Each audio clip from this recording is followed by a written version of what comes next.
After 2 years of preparing the boat and ourselves, we're finally ready to push off and draw our own line across the Atlantic Ocean. We've sailed thousands of blue water miles to get here, but this will be the ultimate test.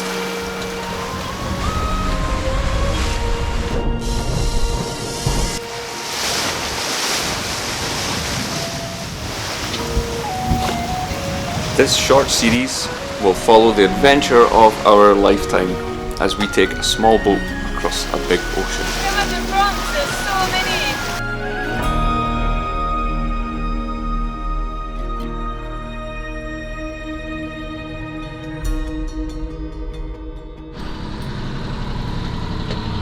So we're just motoring across in front of Los Cristianos, Tenerife, as the port authority, port police came and informed us we're in a forbidden anchorage. So I'm going to go and try one out. It's about 1.5 miles to the east, just under some cliffs, and do our provisioning from there.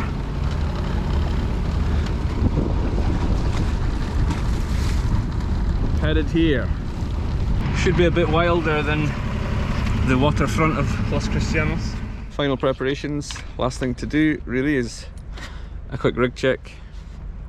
So I'll jump up the mast, make sure everything's where it's supposed to be, and also going to try and install something on the aft lowers, the lower shrouds, these ones here, to try and protect the sail from the mainsail from any chafe when we're sailing downwind in the trades. So, up the mast. Into the madness of a giant shop.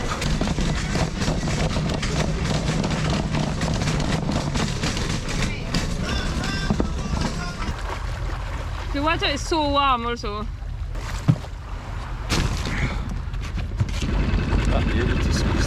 How to get 400 euros worth of food. And 2 people. And 2 ragtag sailors 1.5 miles into an anchorage. Thankfully we've got a nice strong dinghy and Mr. Honda. And we're just taking it slow. Just waiting for the big ferry to pass as well. And keeping the wash away. Last bit of prep before weighing anchor tomorrow and sailing off into the Atlantic. That's us fully provisioned. Ready to go. The winds look amazing. So let's pack the boat up. Yes! And get a good night's sleep. A bit of butterfly in the stomach. Ooh. Provisioning for a month. A whole month at sea. That's some water for our reserves. Hopefully we don't have to tap into, but always nice to have. Definitely going to lose a bit of water line after the end of today.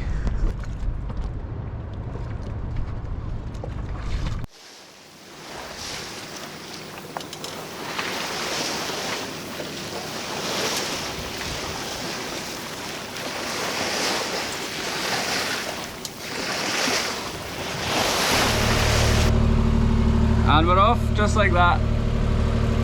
No more prep to be done, hopefully. The boat's looking like a cruising ship.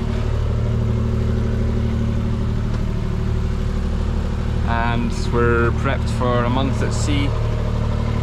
Feeling anxious and excited and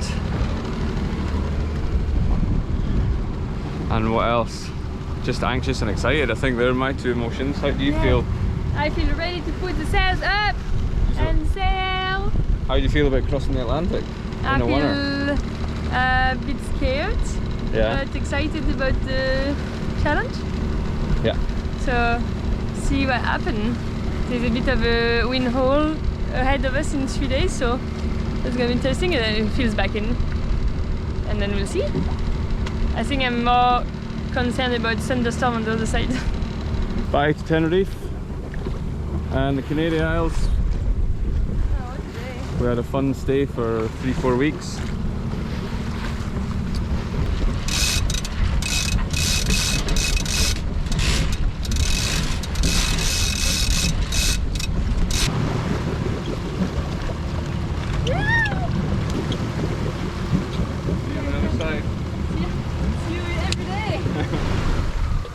Well, after trucking our way south past the lee of Tenerife, which is now well astern of us there, the trade winds just switched on.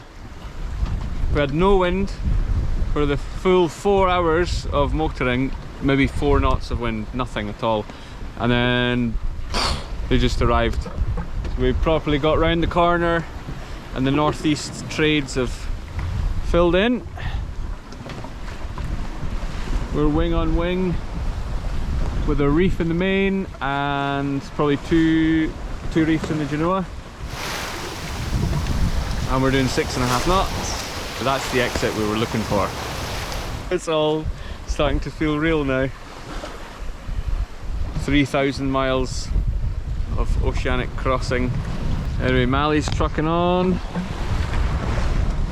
doing what she does best.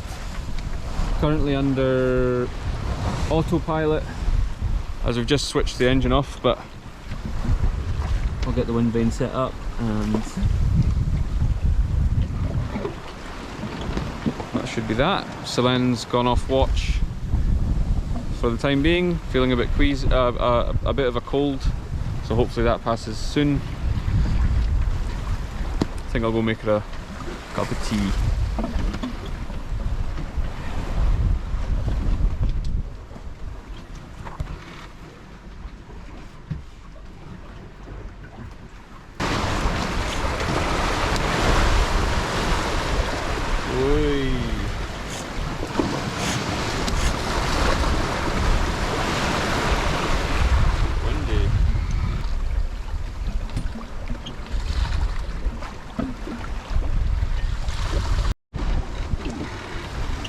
Now for the exciting part where we turn off the auto helm and clip on the wind vane. Hopefully this all goes to plan. Oi.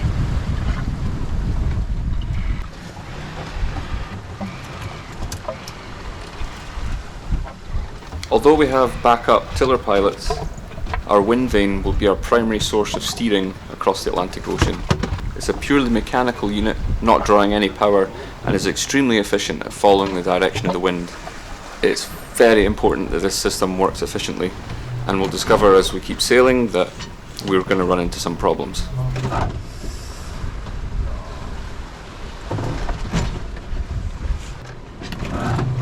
Oh, come on, don't do that.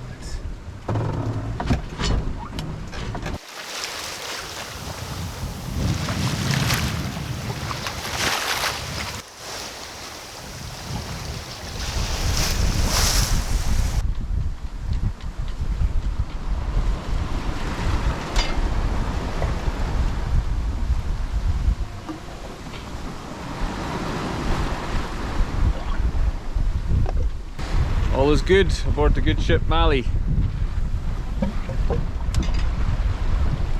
Welcoming in the first night with the first few stars. Mally's cracking along about 5.5 knot average. We've just watched the first sunset at sea. Still going to take a good few days to get into the rhythm of offshore passage. Sleeping and eating is all a bit mixed up. We've got a calm bit of weather coming in whoa, that's 9.7 knots down a wave there. We've got a calm bit of weather coming in 2 days, so we're quite happy to just smash south at the moment with maybe a little bit too much sail for the night anyway, but all is good. We're both on high alert, very perky. If we can get 250 miles done in the next 2 days, we'll be alright to float about in the calm. We already have some work to do on the wind vane, which to be honest, a bit of calm weather would actually benefit. There goes the sun. See you in the morning.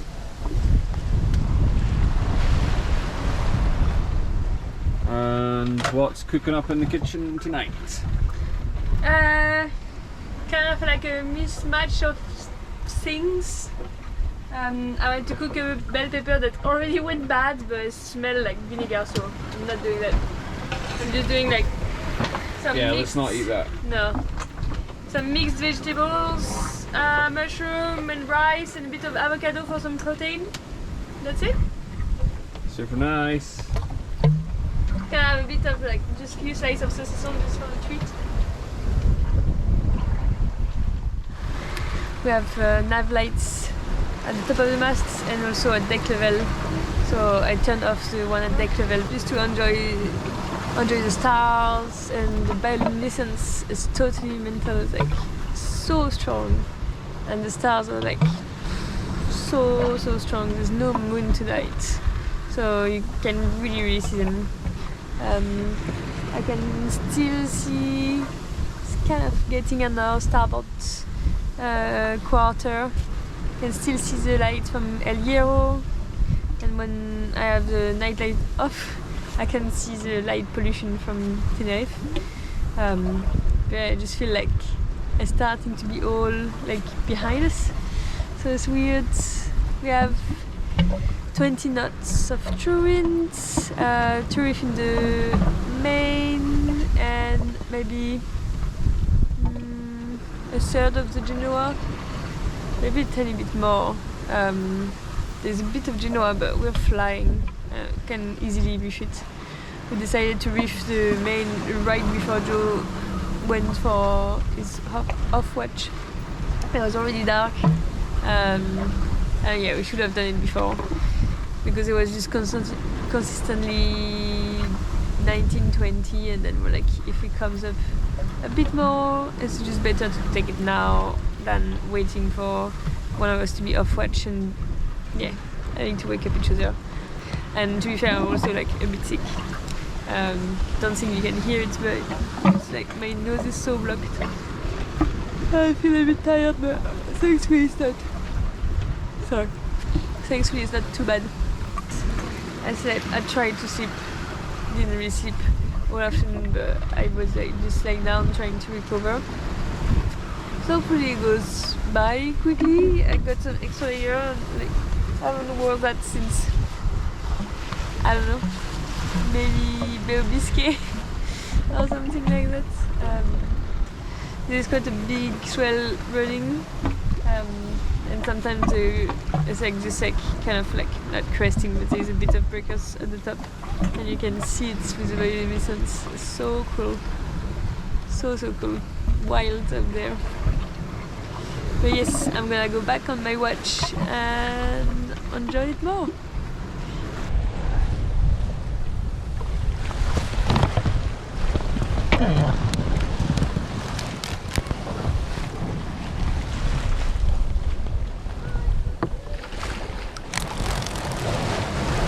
Aww.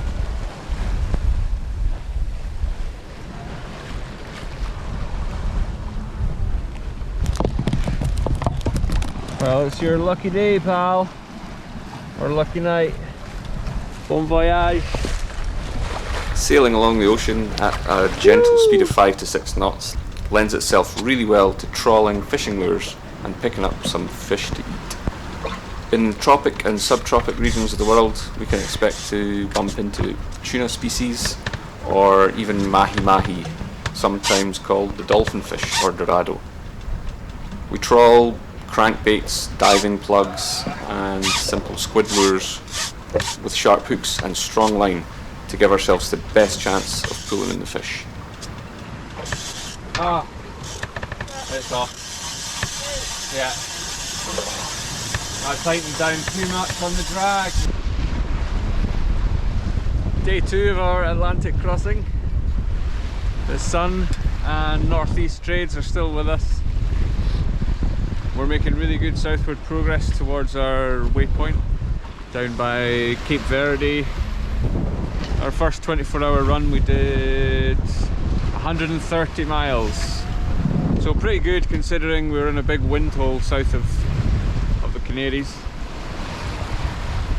I've already seen 10 knots down a wave. It's been an eventful morning so far. Hooked a pretty good fish, which I think was a big skipjack tuna, and lost it unfortunately. The hook's bent out, but that could have been a nice lunch on the first proper day at sea. And then making a coffee for my first coffee of the day. Didn't realise the flame had gone out, so for 10 minutes gas was pouring out the stove into the cabin. Not the best. Can all go tits up pretty quick. So thankfully spotted that and aired out the cabin, etc. and got my coffee. But yeah, we're going well under wind vane and reefed sails. Mally's powered up offshore. Out here in the North Atlantic, the rhythm of the boat becomes the rhythm of the day. Just as predicted, the wind slowly died off about 3 days in, and we hoist as much sail as we can carry. But the slower pace of life on board gives us a chance to take stock, tinker at any maintenance, which is all progress in itself, keeping a small boat moving.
Wow.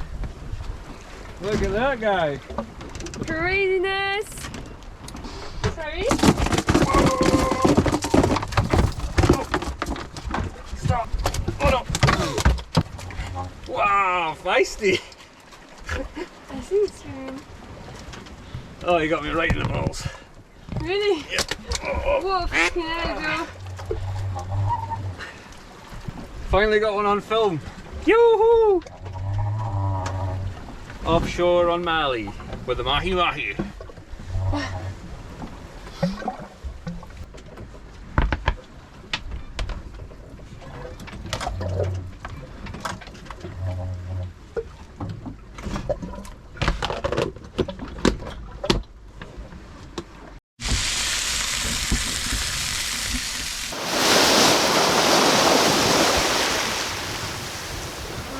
Oh, thank you.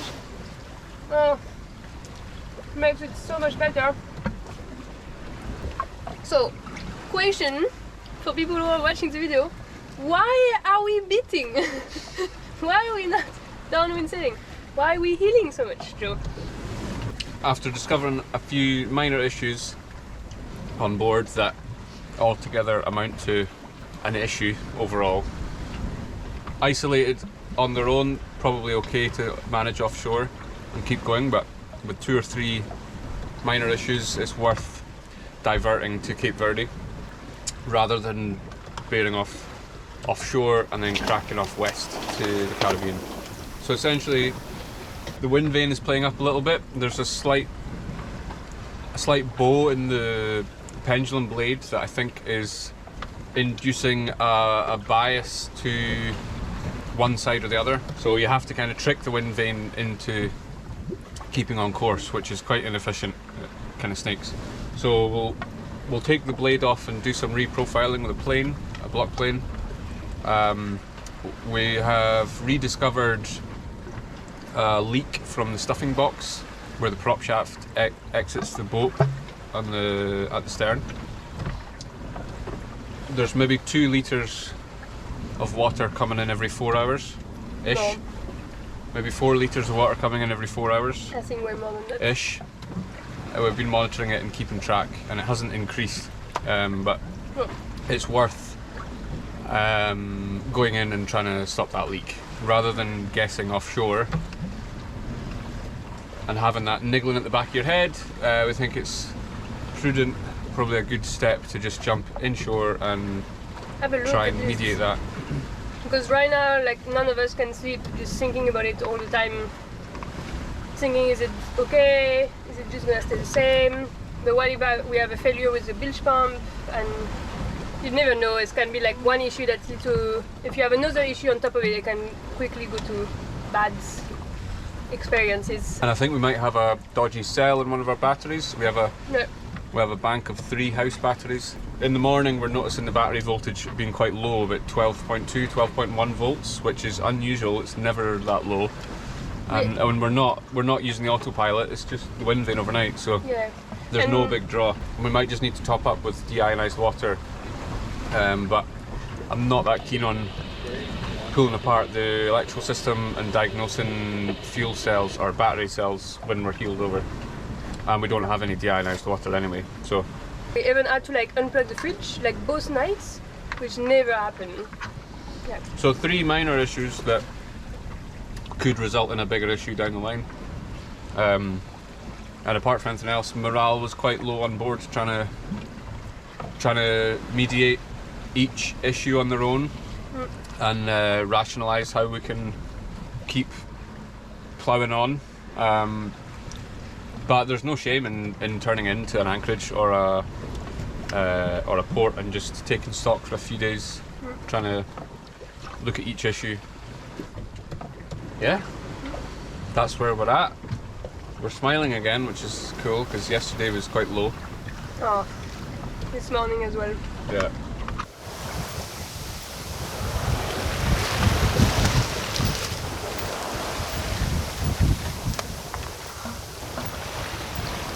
The sun slowly disappearing in the haze. It's so crazy out there, like it feels your horizon is so close to you. I feel like sailing in a teapot or something. It's really weird. So as we said, we're going to Cape Verde to do some fix. One of them is a wind vane, but there's a potential provisional fix that we could do that will make it work a tiny bit better, because at the moment I was just going everywhere but not in the right direction, so I'm just hand steering while Joe is trying something. Basically it's gonna stop the pendulum turning too much, so it might stabilize a bit the helming process of it. So we have crazy engineering Joe on the go.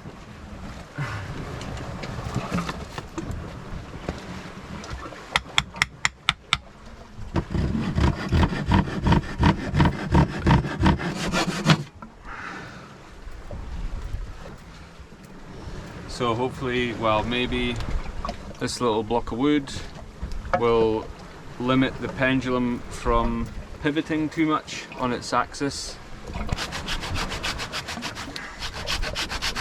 Aha! Ah, it's even square. How the hell did I manage that? Crazy, crazy light this evening.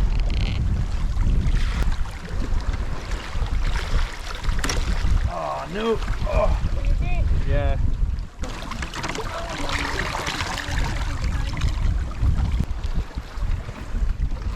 Well, that is absolutely an on-passage fix, but hopefully that's the remedy. Let's give it a whirl.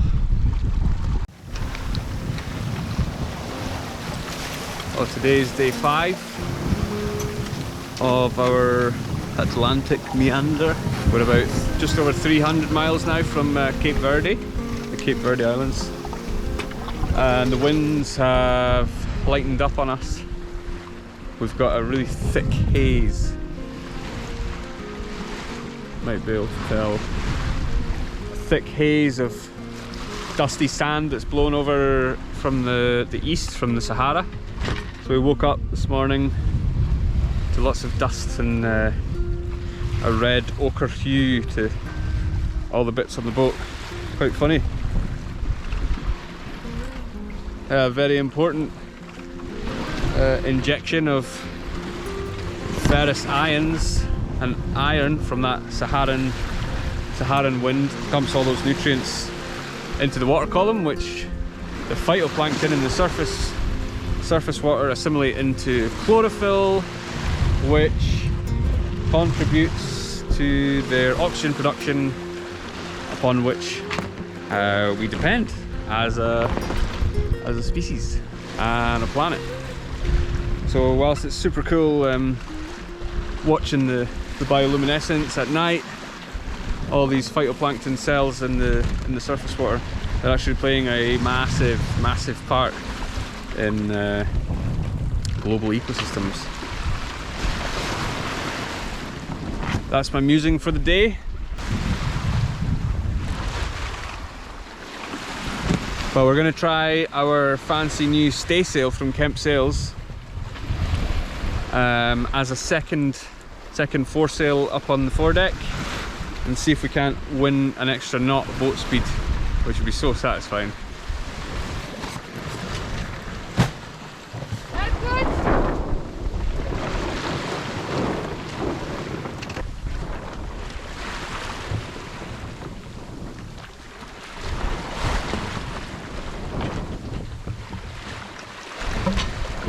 Yeah, we've easily gained half a knot in the same amount of wind. Absolutely worth it when you've got hundreds of miles to do across a big ocean. Stoke is good on board, mahi in the fridge, and we're making good speeds again. 5.5 knots, did you see that? Yeah. Whoa.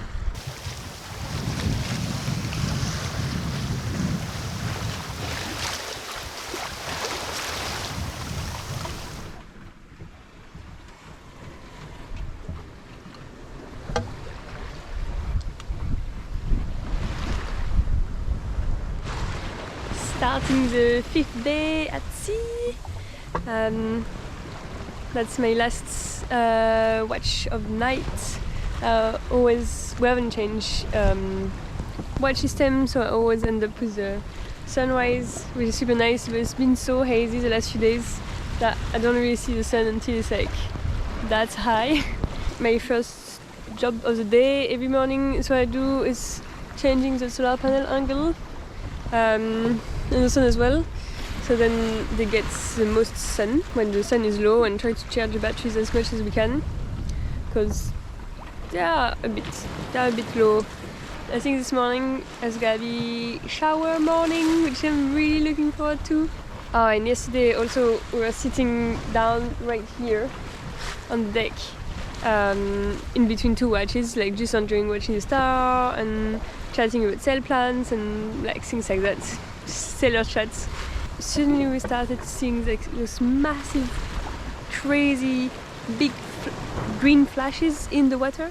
Some of them were doing like kind of like information buoy or something like that, but underwater, like crazy flashes. Just like really boasting is squids. When squid are hunted, they can do those like fluorescent flashes. Mental, like it was like proper flashes underwater. It was like all over the boat. It was like totally mind blowing. That was pretty weird, but really cool as well.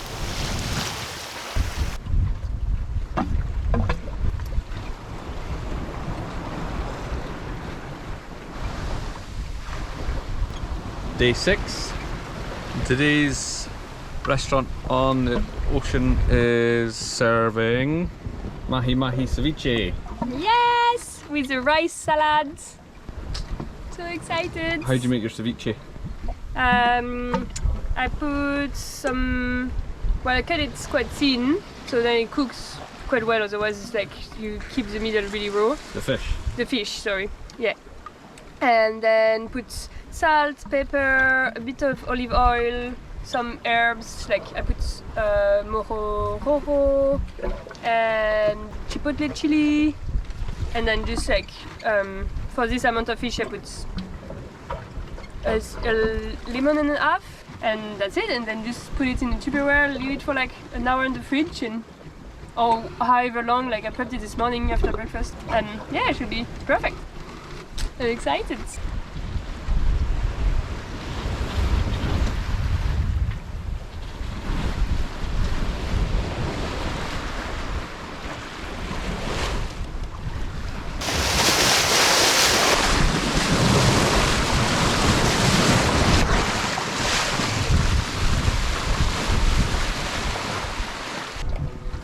là.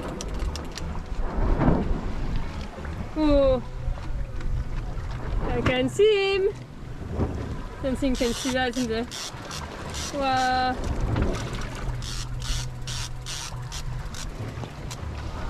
Excuse me, I'm in my boxers. But we got a big mahi-mahi on. A big one. Oh, it's huge. We had a flying fish landed on the deck this morning. So I thought we'd maybe chuck him off the back and troll him, and look at that fish. Whoa, that's a big one. It's huge.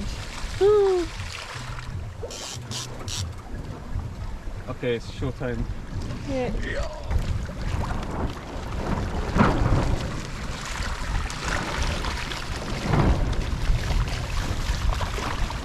Got him! Nice.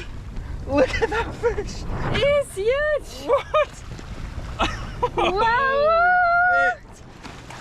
Oh, now be careful. This one's gonna be Wow! a riot. Oh my god, look at that. Wow! It just popped out. Yeah, Look that at was that. like insane. Whoa! You're gonna need to be careful there. Wahoo! Wow! Crazy, crazy fish. In the last 15 miles of the trip, Cape Verde is just over there apparently, somewhere in the haze. And we have struck absolute gold with a big fish. It's crazy how much color you lose. 76.5. Oh, that's a big baby. Now it's time for processing it before we arrive in port and we have to drop all the sails. Yeah. Okay. Action. Action station. I think it took us like what, 20 minutes? 15-20 minutes, yeah. Yeah, so fast. All of that for 2 full tubers full of fish. Like, look at that. That is crazy. They're beautiful fillets. I don't know how much you would buy that in the fish shop.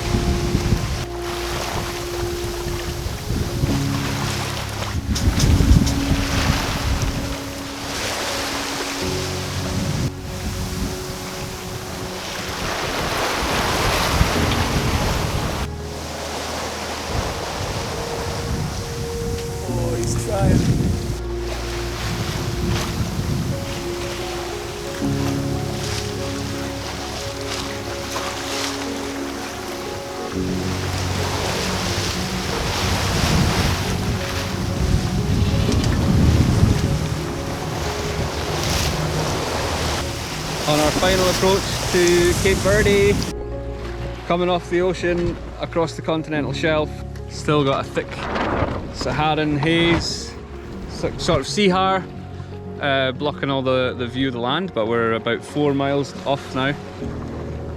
It's been amazing. Been just non-stop sailing in like easy conditions, wind between 10 and 19 knots all the time. Yeah. Just fluctuating with like the heat from the sun.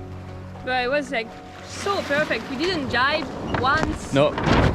It was just so good. We had the same sail plan the entire time. We just like managed a Genoa for when we had like maybe like 19 knots in the gusts. It's been a dream. It's been a dream, yeah, totally. Can't believe it's been 8 days. 8 days at sea, our longest passage. And so fast. yeah, like Solène says, we literally haven't changed the sails. They've been like this for hundreds and hundreds of miles. That's crazy. So we'll go and see what's happening in Cape Verde, get the leak fixed, give the batteries a proper good charge, buy a new fillet knife, Yes, that's important. and fix the pendulum on the wind vane, and then it's time to go back to sea off into the Atlantic. I'm so happy here. I'm never gonna come down. So you first put the Q flag, go check in, and once you're cleared in custom and immigration, then you can fly the courtesy flag of the country you're in. Quite surreal. We've got land easily two miles away over here, and on the port side our anchorage is somewhere over here, and we can't see a thing. A whole week of sailing, 860 miles or something, and when we finally make landfall there's nothing to be seen. Quite strange. All will be revealed soon, I'm sure, but the anticipation is tantalizing. What's it going to look like?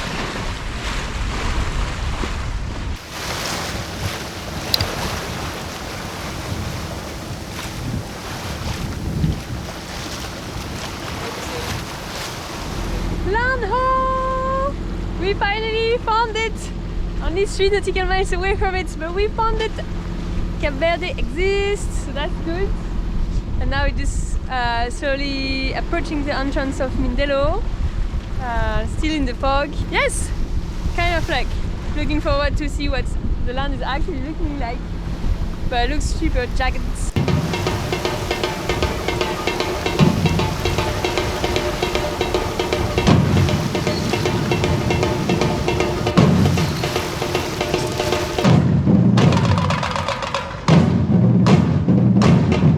Sails down, anchor down, bish bash bosh.